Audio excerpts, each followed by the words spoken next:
médicale mu jaar par tout le processus bu mu war a jaar ba yegg si suñu autorité bu nekkee moom la man ak ñi ma dégg dañuy dem vacciner wu jàmbaar dañuy dem vacciner wu parce que feebar bi nit mënu ko faj c'est la première fois dans l'histoire de la science en tout cas médicalement parlant mu am autant de contradictions et de paradoxes sur un même sujet ça veut dire que les gens sont mais dans des terribles situations une fois nag am ku ne au moins nous avons des chances de pouvoir vacciner les gens sur la base de telle composante lii sécurité sëñ bi man Papis Diaw man bi yor sama bakkanu bopp buñ ma confirmer que ne lii fu mu jógee baax na mais damay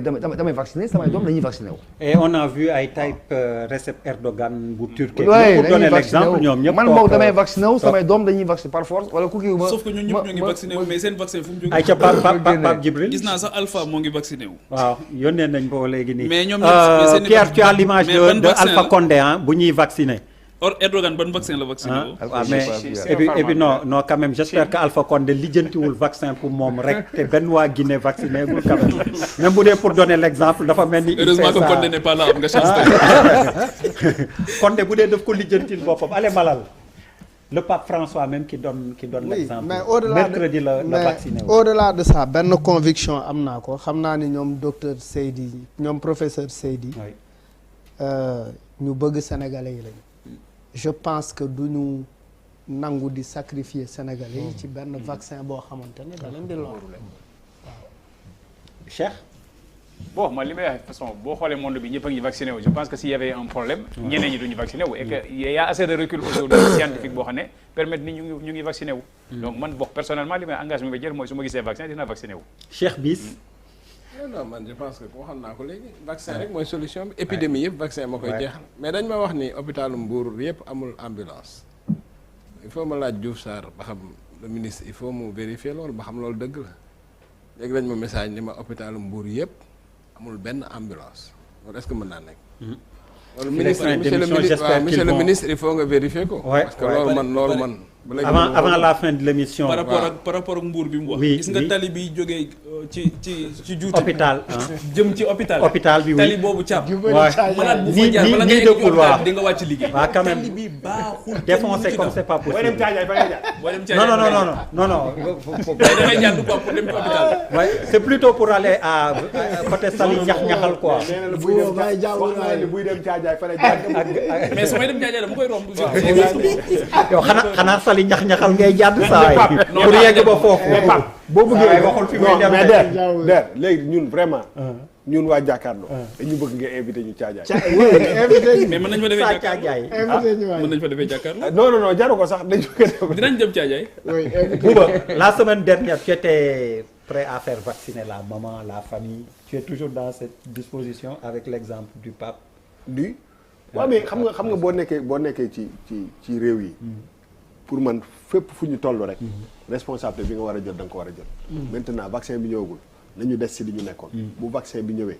ku nekk responsabilité bi nga war a jël individuel yow yaa koy kii man du ma ne nit bi nga vacciné wu par force ñun ñëpp ay Sénégalais lañ gënumaa xam kenn lu baax ci kii te ku nekk di nga jël sa responsabilité wax naa ko keroog nee naa la kenn ku ne boo jëlee sa responsabilité bi nga war a jël par rapport ak pandémie bi yàlla mën nañ ci dimbali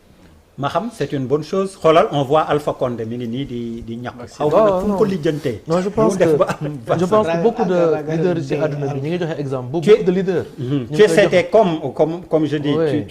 tu vas conseiller par exemple à Macky mu ñàkku sénégalais yëpp gis. waaw moom lay wax c'est-à-dire que beaucoup de leaders aujourd'hui à titre d'exemple ñu ngi koy def pour wane ko. donc loolu gëmmu mu poser problème en plus on fait confiance à notre personnel médical. voilà donc bu ñu ci tollee je pense que. voilà ñi dinañ sinon rek loi baa ngi. ayca sinon rek. loi bi du pour loolu bu ba état soxlawul loi pour wañ loxo nit ñi ñu def li mu bëgg def.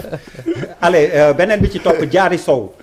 Sow fu ñu toll ci nit gi ñi ngi ñaan yàlla feeñal ko encore une fois ñi ngi koy répété mu am kàddu yu tukkee nag ci consulat bu Sénégal bi nekk Paris ñu jàng ko ci yéenekaay bi di l'Observateur mel ni ñoom dañu xam lu ñu xamul. ndax nee nañ il y a des signes qui montrent que Diary Sow est en vie mais gisaguñ ko et donc mënaguñu wax ni feeñ na officiellement mënaguñ ko wax waaye donc ñoom dafa mel ni wax ji yëri man bu ma ko déggee dama naa ñii xam nañ lu ñu xamul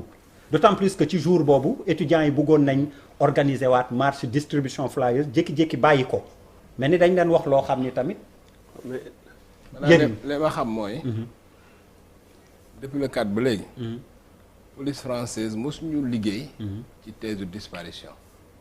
maanaam bi procédure bi commencé ba léegi police française ci fausse disparition lañ mos a liggéey. te loolu lenn moo tax moom moo badgé moo posé badge am pour génn ba pare jour yi ci des am na ay image yu vidéo surveillance yoo xam ni. gis nañ ko muy dox. moo tax police française mosul jàpp ni Diary Sow dafa réer bon léegi France waxoon naa la ko keroog dëkk boo xam nit dafa mën a réer mën da nekk. police française xaaral wax la rek police française c'est la police l'une des meilleures polices au monde. li nga wax bi seulement nag France aussi dafa am ay loi France boo xasee ba majeur fu la neex demal ñoom protection vie privée dafa am fu ñu ko teg. maanaam nit ak dundam dafa am fu mu toll ci ñoom. moo tax boo xasee ba nekk majeur bu ñu vérifier ba xam ni maanaam dem bi nga dem du contrainte du lu ñu la teg du dara ñoom seen yoon du ci nekk. maintenant nag am na leneen aussi yoo xam ne ñenn ñu may waxal France wax nañ ma ko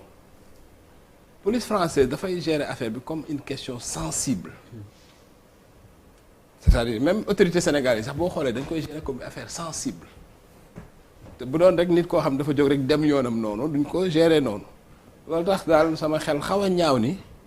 xëy na am na ci lu xew loo xam ni xamaguñ ko mais peut-être bu ñu demee tuuti nañ ko xam. ma xam.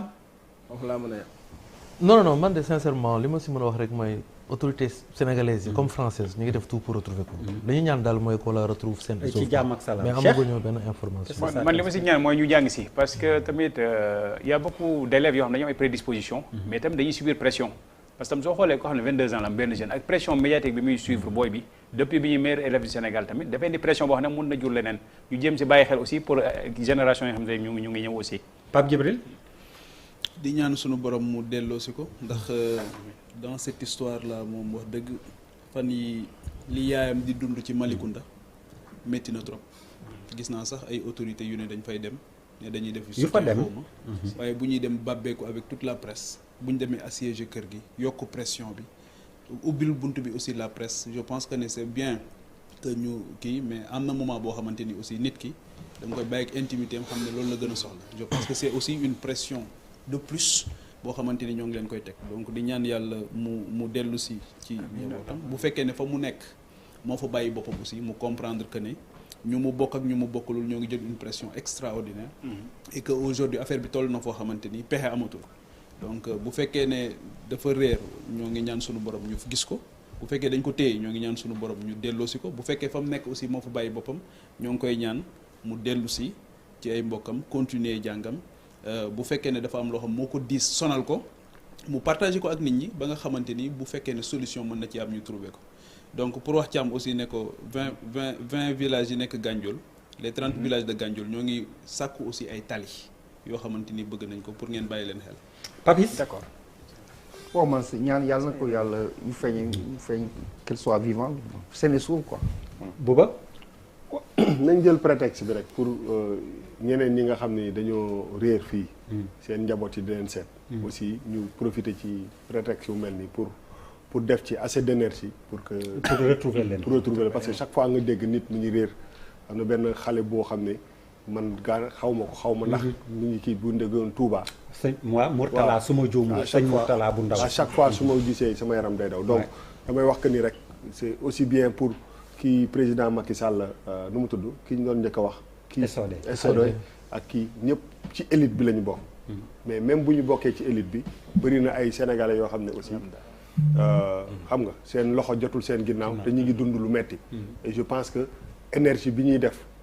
pour retrouver Diary yàlla na ko yàlla feeñal yàlla nañ ko gisaat dañ ko war a def li daf ñu war a interpeller si ñu jàppale ñi nga surtout ñi nga xam ne amuñu doole parce que bu nga réer dak Sénégal ba France personnalité yeeg police française ak ñëpp di ci wax bëri na ñoo xam ne ñu ngi réer ci réew mi fii te kenn toppatoowu leen donc je pense que prétexte la war pour ñu exactement dellu siwaat fii toppatoo ñi nga xam ne ñoo ne ci mbedd mi seen waa kër yi ñàkk leen. Malal à toi. yàlla na Diary feeñ ak jàmm. Amin bu ci mujj alors bi mujj mooy policier bi ñu rajee Pape Boubou Diallo lay wuyoo ñu xëy jàng ci yéenekaay yi di L'As ak Le Quotidien abandon de poste ak insubordination lañ ko dàqee ci police bi indi nañ ci ay leeral yu yaatu que dafa abandonné postam nekkul woon de garde palais Djily Mbaye ni ñu ko doon waxee ak yeneen yu ci tegu ba bi ko kilifa yi woowee pour gindi ko it dafa lànk bañ ba moo tax ñu mujjee ak moom ni ñu mujjee loolu la ñu jàng ci yéenekaay yi di Le Quotidien ak L'As ma xam donc dafa tombé waa ministère intérieur nga ñëw fi raison yi ñu wax noonu la demee. waaw en fait bu dul woon sax gis-gis bi peut-être bu ñu tombé ci plateau bi mënoon nañ ci bañ a wax parce que mesure interne yi ñuy jël sur le plan disciplinaire chaque jour mu am. mais peut-être que bii dafa dajeek policier bi ko defoon dafa dajeek kilifa boo xam ne peut-être am na dayoo ci dëkk bi moo tax ñu médiatiser ko mais tous les jours il y a des policiers yi ñuy wàcc yoon ñu sanctionné leen ñii ñu ngi prison actuellement et cetera xam nañ ko. li ñu ci mën a indi rek mooy en réalité il y a eu beaucoup d'intox et de comme d'habitude au Sénégal là-dessus mais les faits mooy policier bi mbokk ci olof dafa monté woon sur la voie publique dafa monté di liggéey bi mu yëgee ne sëriñ bi ñëw na ci résidence bi mu bàyyi fa poste bi pour dem ziyaare sëriñ non seulement il a abandonné son poste mënoon na sax peut-être changer wu xam ne c'est privé peut-être bañ a sol tenue dem il l'a pas fait il est allé là-bas en tenue ku ko fa gis parce que ñu bëri dañu jàpp ne dafa nekkoon en faction wala dafa nekkoon ci kër gi di garde c'est absolument faux amul benn policier bu ñu mettre à disposition du marabout sincèrement pour sa sécurité non donc il était dans son travail comme yow ni nga toogee fii journaliste rek dafa mel nga jékki-jékki rek bàyyi fi buuba ak jàkkaarloo bi dem lijjanti say problèmes privés wala buuba bi c'est un abandon de poste loolu mooy première chose avec sa tenue non waaw non c'est-à-dire pour wane dayoo bi voilà pour wane dayoo bi beneen bi nga ni suñ la rajee nga jël beneen bi c'est voilà c'est un parce que Papis dafa am importance li may wax ni xam nga tax parce que toll na dayoo boo xam ne dañ ci bëgg dugal lu ci bokkul c'est nous tous ay Sénégalais la ñu ay jullit lañu man musulman la murit la taalibe la xam naa ñu bëri fii peut-être ñeneen donc nañ ko génnee foofu dafa dem agenouillé wu c'est pas ça le problème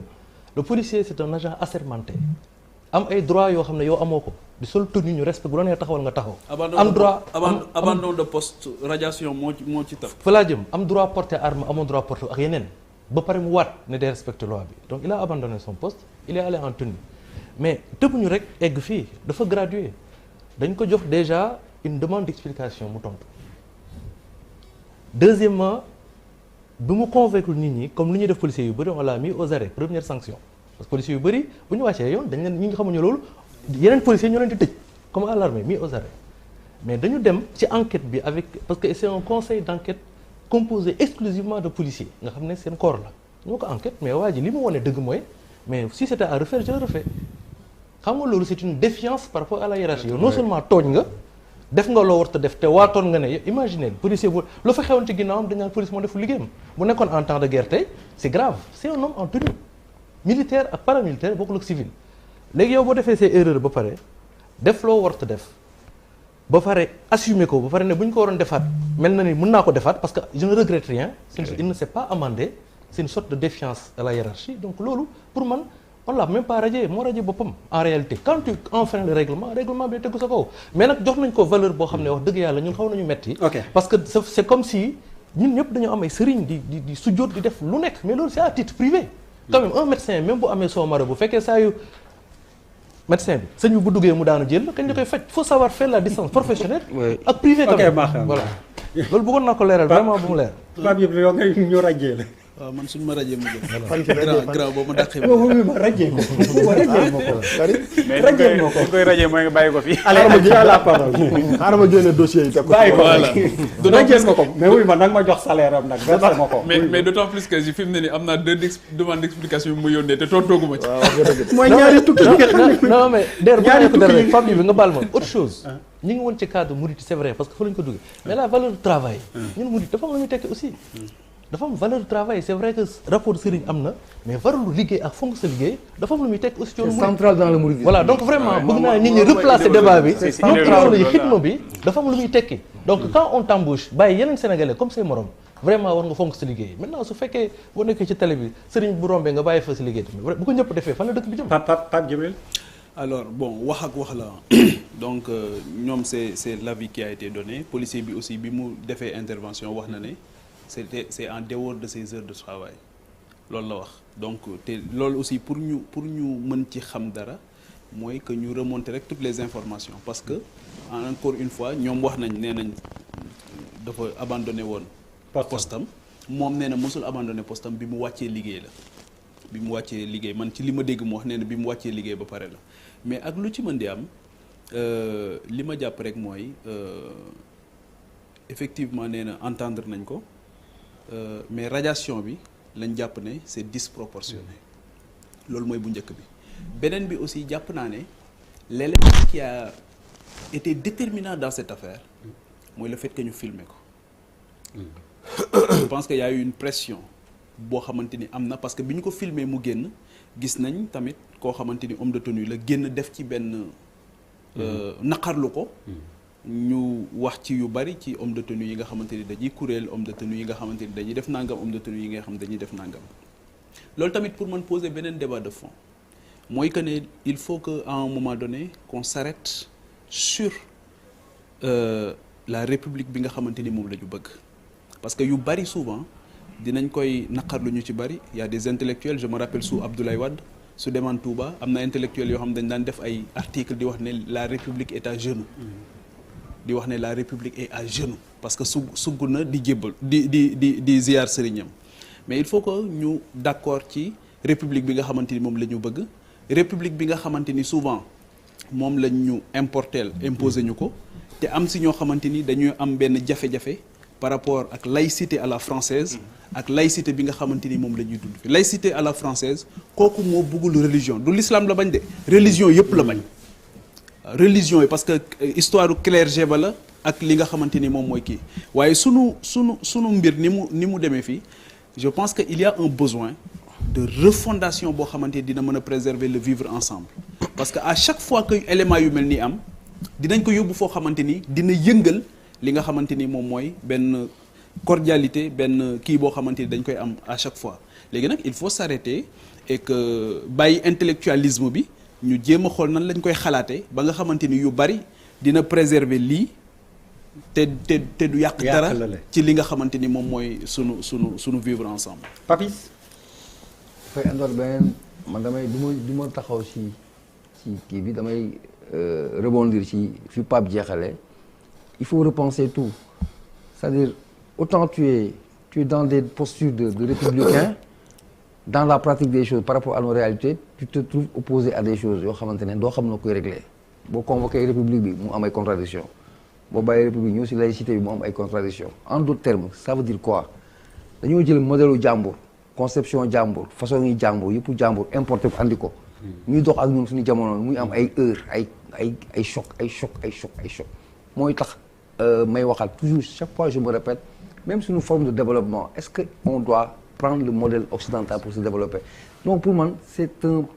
problème de fond bu sori lii bu jàllee leneen dina ñëwaat parce que dañoo jëli lu ñu moomul taf ko si lu ñuy dundee di dem tous les jours que Dieu fera on aura des problèmes bu dee si wàllu valeur lay doon si wàllu loi si wàllu tout ce que tu veux parce que on a emprunté la vie le modèle d'autrui andi ko mu nekk en déphasage avec certaines de nos réalités mooy yi laïcité ngay dégg république après tu as la spiritualité nga am yàlla fii kii bëggul diine ñun dañoo gëm diine nañu bàyyi yi fu tubaab yi repenser suñu bopp mooy li muy wax les universitaires revenez reproposer les africains universitaires africains intellectuels ak ñi jàngul ñi nekk ay africains basiques expérience dañu ut des solutions de relancer une autre façon de vie c'est vrai que ça tu peux dire que mais pas ça dafa dof en 2021 nañu mais en 2800 000 machin nos enfants auront les mêmes problèmes parce que on va yow doo bàyyi sa doom mu dem dund culture occidentale day am culture africaine sénégalaise religieuse et mu nekk si yëfut occident yi il est partagé fii day ñëw fii mu ñëw fii société bi du jub mokk toujours des problèmes Malal. bon affaire pour man buñ koy xool waruñu ko xool avec de l'émotion parce que porter une tenue c'est s'engager c'est prendre des engagements maintenant Pape Djibi wax na ko nee na est-ce que avertir nañ ko est-ce que def nañ ko nu mu tuddati mise en demeure parce que 3e degré bi mooy radiation bu fekkee respecté wuñu yooyu radiation bi ëpp na beneen mbir bi ci topp mooy il faut que ñu nekk ci dañ nekk ci dëkk bi nga xamante ne nous avons nos autorités qui se prosternent devant des chefs religieux à chaque fois qu'ils ont l'occasion muy ñuy waajal élection surtout dañuy dem Touba plusieurs fois dem Tivaouane plusieurs fois sukk jébbalu dafay affaire on a montré ses supérieurs en photo ñu sukkal également ay sëriñ donc également xëy na ay supérieur am la roy mais man sam problème du loolu yëpp mais dama gëm ni rek bu fekkee parce que liggéey jaamu yàlla la également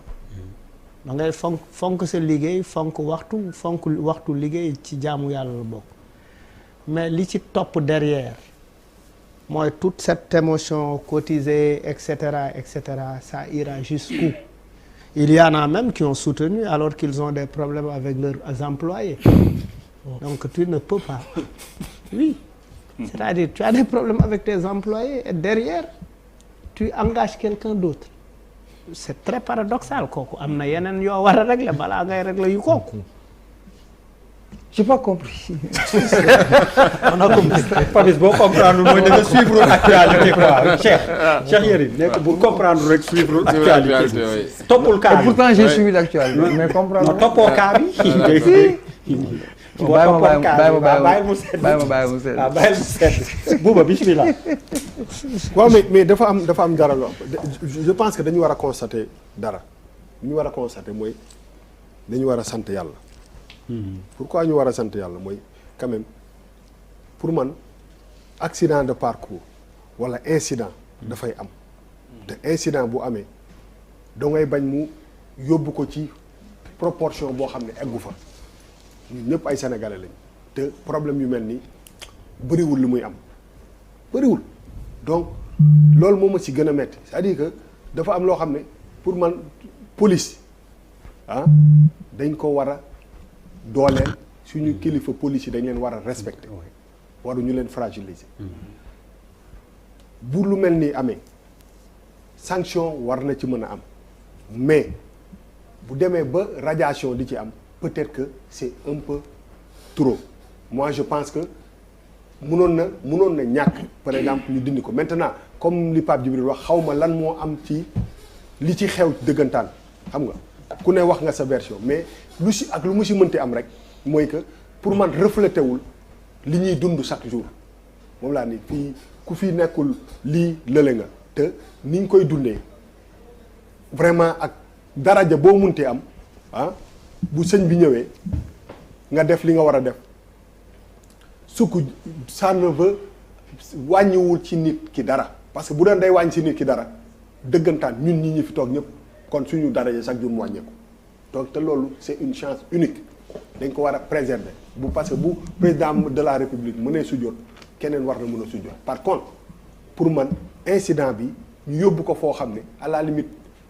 ak fii communication information fu mu toll day yàq deru li ñuy dund sax fekk en réalité affaire bi tollul foofu ñun ñi nga xam ne nag ay sénégalais la ñu nekk lii war nañ ci mën a jox suñu avis mais am na ay actes yoo xam ne suñ ko posé ça ne fait que fragiliser la police c'est pas bien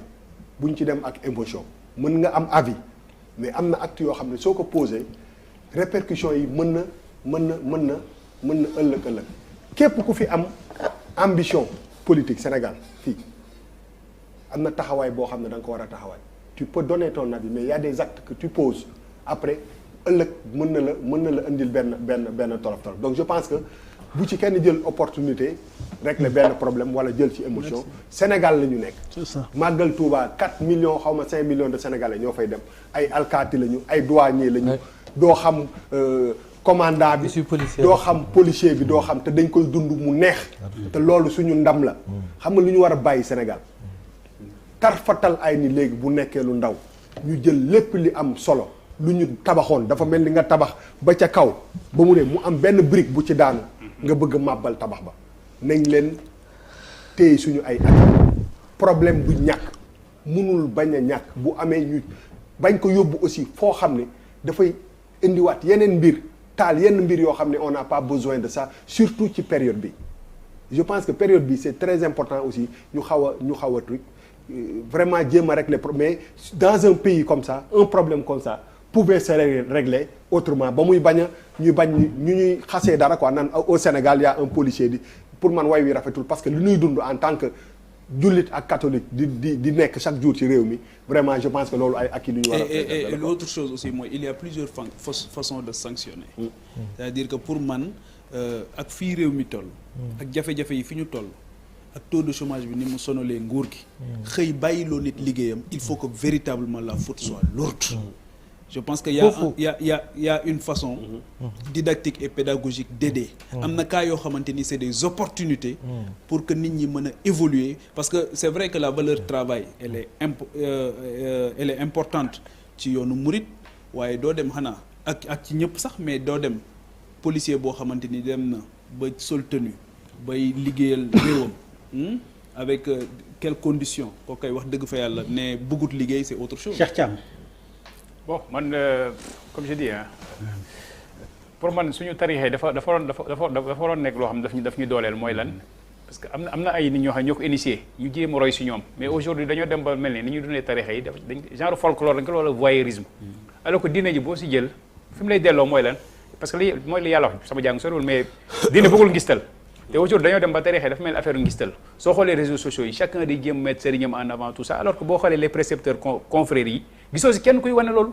ñoom ñëpp dañoo déggoo dañoo kii mais ils sont discrets jaamu sa yàlla avancé mais aujourd'hui il faut ñu génnee folklore bi ñu ci dugal à mon avis voyeurisme dafa see bari trop pour man mën nga dund sa diine mën nga dund li nga gëm tout ça sans pour autant nga génnee signe ostentatoire yoo xam ne finalement day heurter keneen bu ko defee keneen def ko finalement day commencer nduru leneen je pense que nekk na loo xam ne war nañ ci jéem réfléchir ñun ñëpp ku nekk def benn introspection sa bopp pour ñu jéem loo xam ne dina jëmal suñu Sénégal kanam. Yérim yaa ci des de pour ñu tëj jóg. waaw am na livre bu ma bind bu tudd c'est goulot qui étrangle le Sénégal. li xoj Sénégal dama jàpp ni ci li ko teree dem ci la bokk. am na chapitre bu ma bind un état qui se déconstruit maanaam état boo xam ne day fecceeku. xam nga Sénégal ëtt la kër la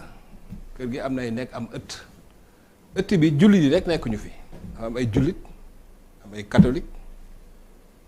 am ay animiste am ñoo xam ne gëmuñu dara loolu jullit yi ñun aussi faaw ñu koy fàttaliku ci biir jullit yi ci boppam seen néeg yi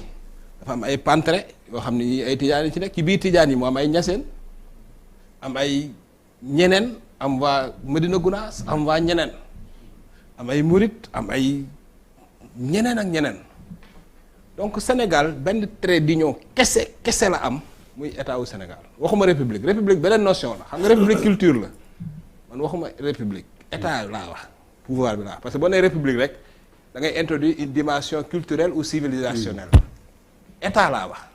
li téye Sénégal nga xam ni fële ñëpp di retrouver wu mooy état wu Sénégal état nag policier dafa bokk ci li koy jëmmal c'est ça la réalité policier sañ te def lu ne